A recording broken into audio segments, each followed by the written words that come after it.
টুথপেস্টে microplastic সত্যি কি চিন্তার কারণ? আতঙ্কিত হওয়ার আগে চলুন বিষয়টি একটু সহজভাবে বুঝে নেওয়া যায়। চলুন প্রথমেই জানি মাইক্রোপ্লাস্টিক কি। মাইক্রোপ্লাস্টিক হলো 5 মিলিমিটারের চেয়েও ছোট প্লাস্টিকের কণা। এটি দুইটি ফর্মে থাকতে পারে, লিকুইড এবং সলিড। এই মাইক্রোপ্লাস্টিক কি শুধুমাত্র পেস্টে থাকে? না, এটি কিন্তু আমরা বোতলজাত পানি, প্রসাধনী সামগ্রী, কিছু কিছু খাবার এবং সামুদ্রিক মাছেও পাওয়া যেতে পারে। এছাড়াও কিন্তু আমরা ধুলাবালি থেকেও আমাদের শরীরে এই মাইক্রোপ্লাস্টিক প্রবেশ করতে পারে। এখন আসি, এই মাইক্রোপ্লাস্টিক আমাদের শরীরে কি ক্ষতি করতে পারে। এই মাইক্রোপ্লাস্টিকের দানা যখন বড় থাকে সেক্ষেত্রে কিন্তু শরীরে তা অ্যাবজর্ব হয় না, তা আমাদের মলের মাধ্যমে বের হয়ে যায়।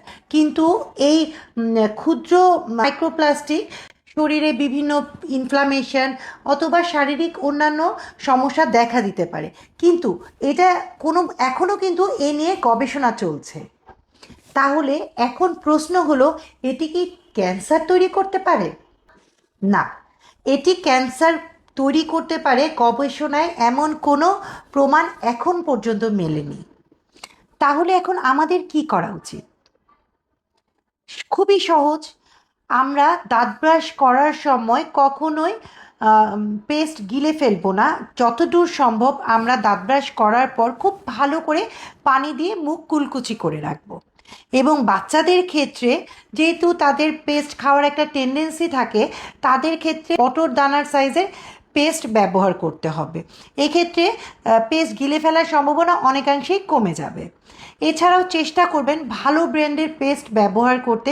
যারা দাবি করছে যে তাদের পেস্টে মাইক্রোপ্লাস্টিক তারা ব্যবহার করেন না, ক্ষেত্রে আপনারা চাইলে গুগল সার্চ করে নিতে পারেন। আমি স্পেসিফিক কোনো পেস্টের নাম বলছি না, কারণ তা প্রমোশন করা হয়ে যাবে।